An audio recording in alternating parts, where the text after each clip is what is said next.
All right, guys, thank you very much for tuning in to our third Hydra Talk podcast. Today, I'm here with professional boxer Bryce Mills. Bryce, thank you so much for coming on today. Thank you for having me. Now, me and Bryce have been on the same fight team for a long time, so I've known him for a long time. Bryce, kind of let the viewers know what you do for a living and kind of your story growing up for boxing. Yeah, so as James said, I'm a professional boxer. I currently have a record of 18-1. Growing up, I was into martial arts as a child. I played a bunch of different sports, and then I got into kickboxing later on. I had my amateur career in kickboxing, boxing on the side, but that wasn't my primary sport.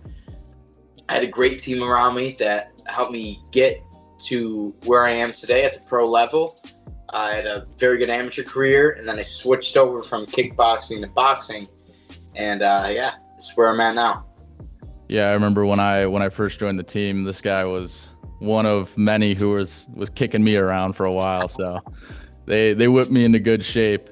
Well, Bryce, let's get right into it, man. First question I wanted to ask you, because growing up, I've had so many influences. Like obviously my dad fought with us as well, so he was a big influence of mine growing up. And then just my favorite fighters growing up. Who were some of your biggest influences growing up, and who were some of your favorite fighters growing up?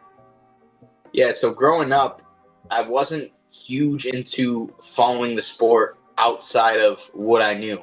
And outside of what I knew was my team was the fighters that I grew up with, was the fighters that lived across the street from me, lived in the same neighborhood as me. And I was fortunate and very blessed to be around so many. A few guys off the top of my head that I can think of are Kevin Van Ostrand. He'll forever be a role model of mine. If you don't know who he is, if you don't know much about him, give him a quick look up on YouTube, and you'll find out what you need to find out real quick. Really, really had a big influence, beating the crap out of me when I was younger, and made me to who I am today. Him, then you got the Ashkar family, Louis Ashkar, all of the Ashkar brothers. Really, really made a huge impact on me and shaped me into the fighter I am today. Yeah, man, that's awesome. Yeah, I was gonna say, Kevin, as soon as you said look him up and you'll find out what you need to find out, he has got some crazy highlight tapes.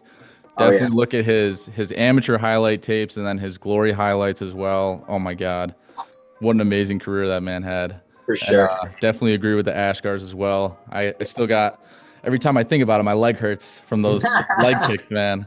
I love that. So when you first started your boxing career, was it a moment kind of before you started boxing, or kind of like during, where you were like, all right, I want to pursue this professionally? That decision didn't come until after my last fight in my amateur career, believe it or not. So how I made the decision, I always knew I was going to go pro in a combat sport. I want to say maybe from 14, 15 years old on, when I realized that, I was pretty successful in what I was doing, and I was winning, and I was loving what I do every single day and working hard, improving, and I realized I had a future in the sport. The thing is, with combat sports, there's multiple sports. I could have went the MMA route, the mixed martial arts route, the kickboxing route, of course, or I could have went the boxing route. So after my amateur career, I sat down with my team, I talked it over, and they decided that the best decision for me would be to take professional boxing up.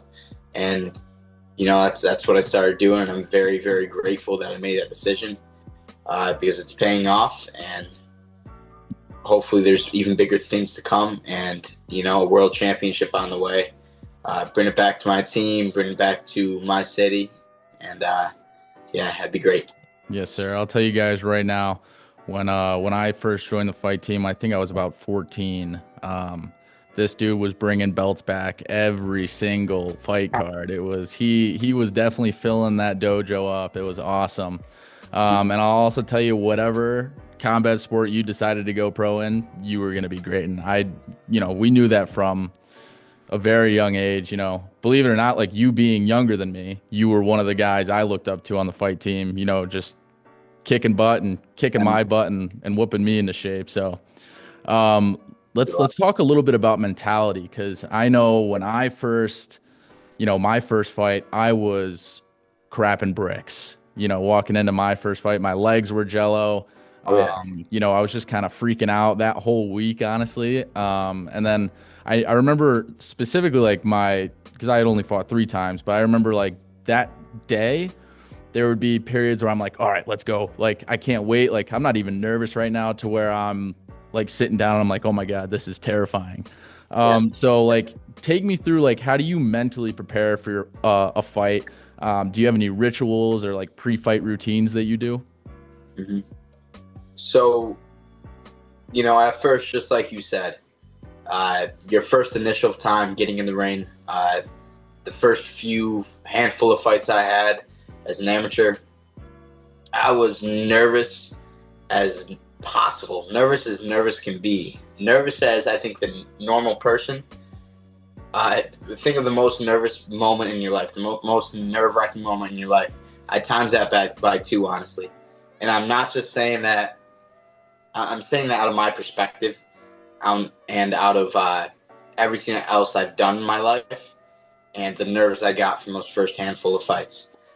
The adrenaline rush you get in there. I remember the Ashkars telling me, and they were not wrong when they said this. They go, "This is the only sport where legally you can get in the ring and know that the other person across from you is trying his hardest to hurt you and hurt you bad." Right? So you got to think, I'm out here in the ring in front of my family, in front of my friends, in front of, all my loved ones, a bunch of people that came out to see me. And I'm standing across from a guy that his only job is to injure me, is to hurt me, and is to hurt me bad, right? Mm. So that's a pretty nerve-wracking feeling alone, just knowing that you may let people down, and you may, you don't want to get beat up in front of your mom. You don't want to get beat up in front of your family. That's never a good thing. After my first handful of fights, I started to really enjoy the process more. And I started to say, you know what? I'm more than prepared for this moment. I've been training for this all my life. I have the best team in the world around me. And I know the work I put into this sport. And I'm more than ready to go out in this ring, to have fun, and to enjoy the process and enjoy this moment, because I can't get it back. So I love that, man. Yeah. I mean, you pretty much touched on everything there. I remember when my dad had his 4th kickboxing fight, I think he fought 4 times. His first few, he told me crazy nerves, adrenaline rush, everything, gassing out super quick from the adrenaline. And then he said his 4th fight, he's like, I walked out and I wasn't even nervous. I felt fine. I'm like, how the hell? How'd you do that, man? Like, I'm crapping just thinking about getting in the ring again, man. It's a super nerve-wracking sport, and everybody develops these routines. Some people were just built for it more than others. I would like to get in the ring at some point again, but I say that now until I start training for it again. Anything can happen. But yeah, no, mentality is so big with fighting. Some would say it's more than half the game right there. I agree with you. You could go in the best shape of your life, but if you are just nervous as all heck and low confidence, low self-esteem, you could get picked apart more than anything. And speaking on that real quick, I mean, you see guys in this sport who are gym warriors, look amazing in the gym, right? And they're beating up guys who are the highest level guys in the world, the highest level pros in the world, the guys you see on TV. The second they step in that spotlight, they're a shell of themselves, right? They're 30%, 25% of themselves. So I think, just like you said, the mental aspect of things and being able to stay calm under pressure and perform and, enjoy the moment is, I'd say, more than half the sport as well. Yeah, sure. I completely agree, man. It's funny that you say that. I was right before this, I was watching a video, and this guy was talking about it was advice for people getting into combat sports or people getting into like MMA and stuff. And he was like, you can do amazing. Like I've seen guys that absolutely kill in sparring. They just beat everybody up. They're, you know, you think, oh, they're going to be the best fighter ever. And For then as sure. soon as they step under the lights, they crumble. Yeah, you're right. So that's as much, you'll have good sparring days, you'll have bad sparring days, but you do not spar how you fight and you do not fight how you spar. It is two completely different things. Yep.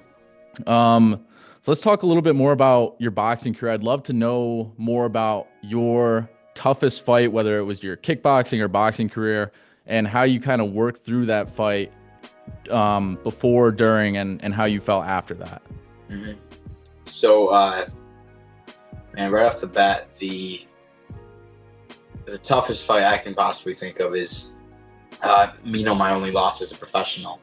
I believe that was my 6th professional boxing fight, or my 7th professional boxing fight, and it was a fight that, going in, I think I may have took my opponent lightly.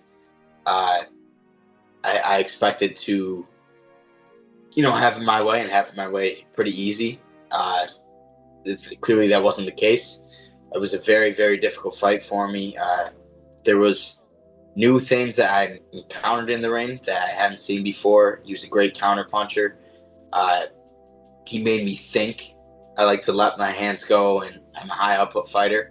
So when I was throwing and you get hit in the middle when you're throwing, and now you think twice about letting your hands go again when you feel that your knees buckle a little bit, or you see black for a second. And I ended up losing that fight by decision, split decision. Very close fight, but I would definitely say I lost the fight. And more than anything, though, I think that fight made me who I am today and helped me become a better fighter. It gave me more motivation to work harder, more motivation to train harder. I watched the film on that fight countless times, and I said, okay, Bryce, you got to improve on your footwork. Bryce, you got to use your jab more. Bryce, you have to do this, you have to do that. And we went to the gym, and we worked on it over and over and over again. And if it wasn't for that loss, I 100% would not be where I am today. So I'm very, very grateful for that fight with Ryan Pino and the loss that I had, because that's why I'm here today. Yeah, man, that's an amazing story. And I've actually touched on that in the past 2 podcasts I had, where you cannot have true success without some failure along the way. 100%. You got to learn through those lessons, because you could be the best, say you're rising star, say you would never lost. Yeah. You're 20-0, 21-0, you have never known defeat. You have never known. So like eventually, you can only hold on to that motivation for so long. Yeah, you need something that's going to catch you off guard. Like, oh, damn, I actually lost that fight. Yep. I can't let that happen again. I'm supposed to be the best. Yeah. And then you buckle down and you train even harder. You cannot have true success without some failure along the way. I truly believe that. You're right. And I think that's pretty hard for a lot of amateur fighters, especially, to go through. I mean, it's hard for everybody. Loss sucks. Nobody wants to lose. But I know when I lost my first fight, that took a while for me to get over. I didn't really see it as that, all right, we're going to learn, we're going to get better. I'm like, holy shit, I lost in front of all my friends and family. That's so embarrassing. Eventually I did get over it. It definitely took a while, and then we buckled back down. I fought 6 months later. That fight ended up being a no contest. And then from there, that was a tough part, because I didn't fight again until about 3 years later. I really needed to just build up some like self-confidence. I kind of just took that fight, and that second fight, I was like, let's just do it. I don't care who it is. Like, I wasn't even thinking about anything. And then coming out of that with the no contest, it was really just like, what am I doing here? Am I meant to be a fighter? Finally got back in 3 years later and got a win. The most surreal moment of my life. And I don't, the best one. Exactly. And I don't think I would have felt that same way if I hadn't lost my past 2 fights. Right. And it's just, you the people, they get so used to winning, they're just like, yep, that's another win, cool, expected that. I still had, so there was some confidence issues going into that third fight. It's just nerve-wracking to do that in front of your family as it is. Yeah. And then you go in and you perform better than you expected. I remember when I was in my corner, Yeah. Mr. Andrello, our trainer, he was like, this should be a first round knockout. This should be easy. Like, you got this. And I'm like, first round knockout? I'm like, damn, really? And I was like, he was just like, yep, lock in first round. You can end this right here. I was like, all right. Went in, got the first round TKO, and I kind of blacked out for a while. It was the most surreal moment of my entire life. And Yeah. I really wouldn't have felt as great if I hadn't, lost those first two. So, you got to have some failure along the way, and those wins are just going to feel so much better when you get there. Mm-hmm. I'm with you. So continuing on, boxing is often seen as a sport where, the underdog really, like a lot of underdogs really have the chance to rise to the top. Have you ever felt in your career, whether it was kickboxing or boxing, where you were kind of like the little guy? And if you were dealing with those issues, how did you push through that? Man, I felt like I was the little guy, the underdog, my entire career. The second I decided to become a professional boxer and to start my career up, I felt like I was the little guy.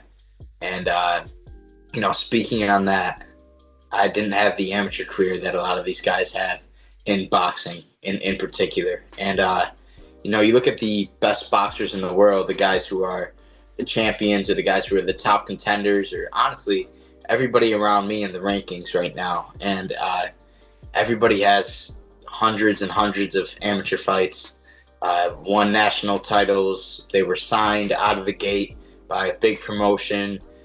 That was not me, right? I want to say it was 15 amateur boxing fights total. 15. Won one national title, which was a huge shock to me, considering kickboxing was my sport and boxing was never my sport. So the second I jumped into boxing, I felt like I was the underdog, and it kind of gave me something to extra motivation. I had something to prove to people. I had to show people that, you know what, I'm not just here because people say at Turning Stone, where I fight 45 minutes from Syracuse, my hometown. They say, oh, he's a ticket seller. He brings a crowd out. People like to watch him fight, which I love, and I'm very blessed to have that hometown support. People just call me a ticket seller. I sometimes take that as disrespect, and the reason is I'm not just a ticket seller. I like people to look at me as, a fighter, and as a great fighter, and as a true contender, and one day to become a world champion. And every single fight I go into, I feel like I have something to prove. I feel like I have something to show everyone. So that has just given me that extra motivation to work hard, to improve, and to show the world, and to show all the haters out there, all my fans out there, all of my loved ones out there, my team, everybody, that, I'm the real deal. And I'm going to take this as far as I can take this. Yeah, man, that's awesome. I think the fact that you had such a short amateur career compared to a lot of pro fighters, look at Vasily Lomachenko. He had 300 more than amateur fights, fighting every weekend. I think the fact that you had such a small amateur career and you've risen so much in the professional rankings so far, that just speaks to your skill level, your dedication. Thank you. Your work ethic. So I say, keep finding motivation in the little things. Sure. I hope people keep calling you just a ticket seller. Oh, yeah. Anything you can find that's going to drive you to that next point, keep that. I would write ticket seller, put that on my mirror. I'd look at that and just get pissed every day. I love that, man. You're right, bro. That's good.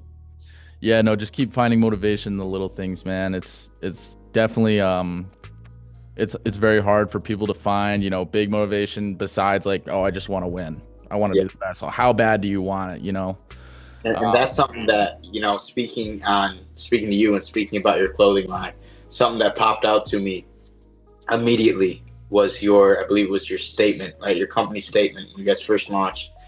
And it was standing up for the little guy. It was standing up for the underdog. It wasn't, you're not going out there like a Nike or like an Under Armour, people who are already on top, right? And people who only support the best athletes in the world and only support the best people in the world, right? You're starting from the ground up, and that's something that really stuck out to me, and I think that's cool that you guys support the underdog and do that. That's pretty dope. Yes, sir. Thank you very much. I appreciate that. I really appreciate that. Yeah, I mean, the three of us growing up, we've, like you said, in your career, you've always felt like the underdog. We've kind of always felt that way as well. Whether it was, when I first started fighting, I was just this little pipsqueak guy, not saying I'm this mega macho man now, but I remember though. Yeah. yeah, I was a little guy. And, when I first started fighting, just like whether it was my friends or random people around school, they're like, you're going to get knocked out, dude. They're going to kill you. Are you kidding me? And I'm like, it's hard for me to use that as motivation back then. I would kind of just get upset about it. But now I'm like, okay, keep saying it. I love it, and the more I grew up hearing that, the more it just motivated me to want to change. So, we've always had that underdog mentality growing up, and we know how it feels to be the little guy. So that's what we're trying to strive to do, is to help the little guy out. Yeah. And another one of our statements is strength and unity. We came up with that one pretty early. Us little guys, underdogs, the way we get better is not just being by ourselves. It's, sticking together, having people. What does strength and unity in the world of boxing mean to you? Yeah. I think that means to me standing up for and representing my loved ones, and standing up for and representing my team, standing up for and representing my city. It's the people around me who have made me who I am today, right? You're only as good as your community and who you surround yourself with. And every single time I step into that ring, I don't feel like it's just me fighting. But they say boxing is a lonely sport. I don't feel that way, because I feel, the love, the support, everybody I have watching me, everybody who's helped me along the way. I feel that when I'm in the ring. That's the extra motivation that I think really, really pushes me every single day to be the best person I can be, because I know that I'm representing my dad, who has sacrificed his life for me and done countless things over and over and over again for me. Representing my mom, who works every single day to, put food on the table for me and give me the best life she possibly can. Represent my family. Representing my coach, Mr. Andrello, who I've known since I was 5 years old. I'm representing my team, my sparring partners, everybody who's beat me up over the years, So I'm going in there with that extra passion, that unity, that strength and unity that you were talking about to get the job done. That's beautiful, man. And that's exactly how it should be. Yeah. Boxing is a lonely sport. I completely disagree. I got my fight team. I've got my family. I've got my friends. I've got all my supporters backing me. Yeah. A lot of people don't even know that there are fight teams. Like a lot of people who don't watch the sport think you just train with a heavy bag and do that. Like people ask about my tattoo, 'cause I have the TA, and they're like, "Oh, what's that?" I'm like, "Oh, my fight team." They're like, "You do some like underground fight club? What the hell is that?" I'm like, "No, like I used to compete kickboxing." They're like, "I thought you just do that by yourself. What do you mean team? Like, there's no team." Yeah. So like that whole strength and unity, like I would, as much as it sucked getting beat up all the time, because you guys were just, the best, like top of the top fighters, I would have not changed a single thing training with you guys. As many times as I'd leave sparring and like go lay down, I'm like, this sucks. I hate this. I kept coming back because, it's the strength and unity comes from the support of the team. Nobody on our team was there to just put hands on each other. Everybody was there to bring everyone up, no matter your level. I came in and half the guys were pro already, and as much as they pushed me to be the best version of myself, and, everyone pushed you to be the best version of yourself. Yep. The strength and unity lies within your support system there. And, who you choose to be around says a lot about you. So I love that, man. That was beautiful. Another insane important aspect of boxing is self-discipline and having confidence in your own ability. Yes, How do you improve and keep your self-confidence and your self-discipline constant throughout your fight camps? Man, like you said, I believe self-discipline may be the most important quality in the sport, and it's something that I think no one in this world has mastered, right? It's impossible to master self-discipline. To me, self-discipline is making the right decisions throughout the entire course of your day, every single time, 100% off the bat. It doesn't happen for anyone, right? And speaking on me personally, when I'm out of camp, for example, right? Self-discipline 110% would be sticking to my diet to a T, right? Mm-hmm. Not eating any junk food, not doing anything, not having any fun. And doing that to me is a life that isn't worth living to that extent, right? I'm not going to sit here and act like I'm perfect and act like I stick to my diet 110%. I never have a bad sparring session. I never have a bad training session because I'd be lying to you. But self-discipline to me is trying over and over and over again after you have a cheat meal, saying, nope, it's not going to happen again. Never giving up on yourself. After you have a bad sparring session, saying, nope, the next one's going to be my best sparring session ever.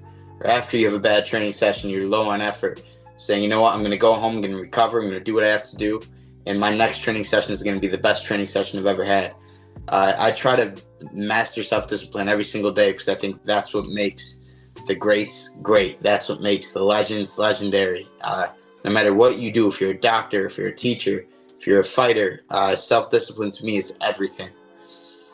Yes, sir. I completely agree with everything there, especially the diet. I remember when I was doing my third fight, Trish, shout out Trish, put me on probably this diet put me in the greatest shape I've ever been in. I was probably like 4% body fat. I felt amazing. I didn't have to go to the sauna or do anything like that, anything crazy before weigh-ins. I felt fantastic, but it is tough to stick with that when all my friends are eating whatever they want and I'm sitting here with same dinner every night, grilled chicken breast, asparagus, carrots, and I remember one specific story.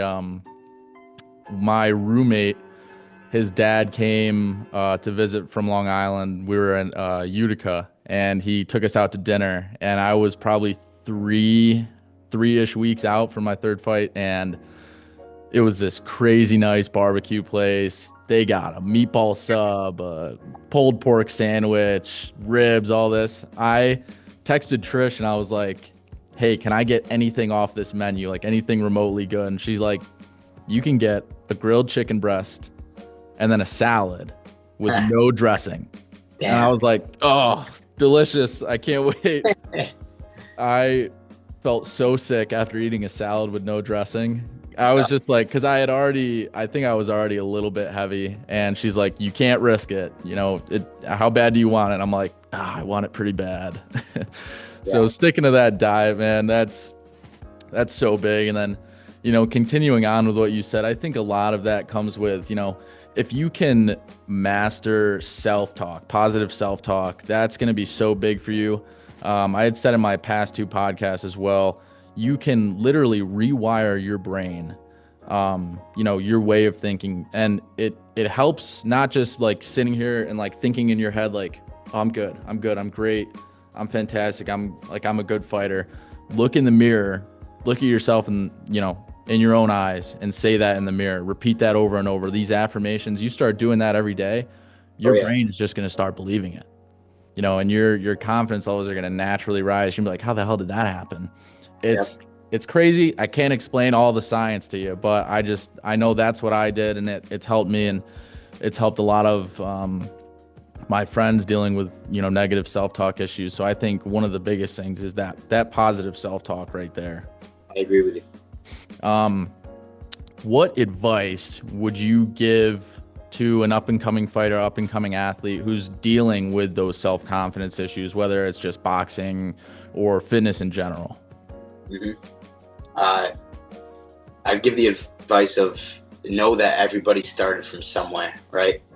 The best people in the world, even me, where I'm at today, I didn't start out where I am today. I didn't start out beating people up. I didn't start out having great sparring sessions. I started out getting absolutely destroyed. And I know it goes for you too. When you start out in the gym, you have some bad sparring sessions. You have some days where I remember going to the gym and just getting the life beat out of me, right? Mm-hmm. And knowing that those days are only going to make you better. You may be mad in the moment. May be angry at yourself or angry maybe your sparring partner, but they're only going to make you better. And those days are only going to make you better. All you can do is keep trying over and over and over again, and learn from your mistakes. Don't go in, with blurred vision and say, okay, I'm going to do the same thing over and over again, right? Because that's never going to work. Learn from your mistakes and get it back. And know that bad training session you just had is one step closer to improvement. As long as you show up, you put the work in, you try your hardest, you're improving. And the only thing we can do is improve, right? So I'd rather have a bad training session than no training session at all. You just got to put yourself out there and realize that it's okay to make mistakes. Yes, sir, man. That was beautiful. Hit that right on the nail, dude. I mean, even when it just comes to, getting myself to go to the gym on those tough days, I try to think about the future, the after. So instead of being like, oh, all right, like this workout's going to suck. Like I'm so tired. I feel like crap. I got to think, how am I going to feel after? Am I going to feel better if I sit at home, watch TV, eat crap? Or am I going to feel better, going and at least doing something? Yeah. And 10 times out of 10, unless I was like hurt, I have felt amazing after. And I'm like, thank God I did that. And I'm just like, think about the after. Don't think about, oh, this workout's going to suck. It's going to be so bad. Think about how are you going to feel after that? There's no way you are going to feel worse than you just sitting on the couch. I get on myself for being lazy a lot. Like even when it's not warranted, I'll sit down for like an hour and I'm like, what am I doing? I'm a fat potato, just kind of, I get on myself sometimes, so it's just getting up and getting through it. And I promise you guys, you're going to feel so much better after.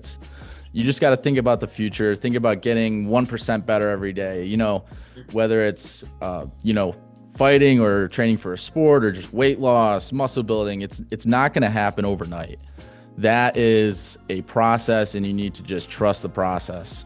Yes. Yeah. Yeah, you said it. Yeah, man. Lastly, I like to do, what would you tell yourself, like when you were just starting out in your boxing career? What would you tell yourself back then? If you go back in the past, what would you tell yourself then?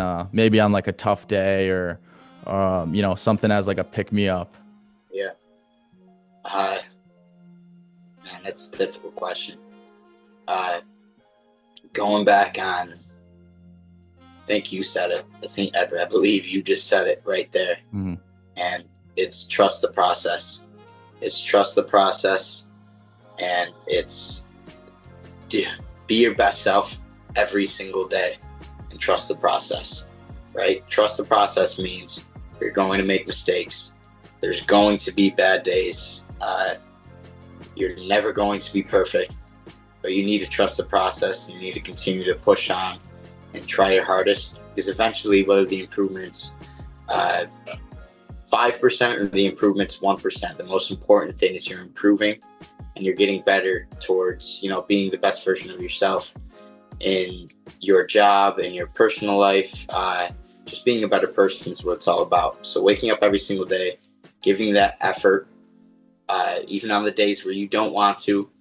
And just like you said, after that moment, you're going to feel better because you showed up, you put the work in, and you're getting closer to the end goal, which is being your best self. No matter what you're doing, it can be any job, it can be any profession, or it can be, even life, being the best brother I can be, or being the best, whatever I can be. I think that's most important, trusting the process. That's beautiful, man. You could be a motivational speaker. We got to get you on some. We got to get you on some stages and talk to people, man. That's some good stuff right there, man. Oh, man. Well, thank you so much for joining today, man. Appreciate it so much. Thank you, Tell people about your next fight, where they can watch it, where you're gonna be, man. Yeah. So my next fight is going to be at Turning Stone Casino, June 6th. I'm looking to put on my best performance yet, and keep rising up the rankings, and it's going to be one step closer to one day that world title and getting that belt, right? So June 6th, next fight, it's going to be a big one. It's going to be a good one. Yes, sir. Where can people watch that? I believe it's going to be on ESPN2. If I'm wrong, it could be on The Zone. So, yeah. June 6th, that's for Top Rank, right? Yeah, I believe so, yes. Yes, sir. Awesome, man. Hey, well, we'll be watching. Check out the Hydra Athletic Drop, guys. We're posting every day, every other day. We're dropping April 12th, guys. Do not miss it. All right, Bryce. Thank you very much, man. Thank you, Doc. Appreciate it, man.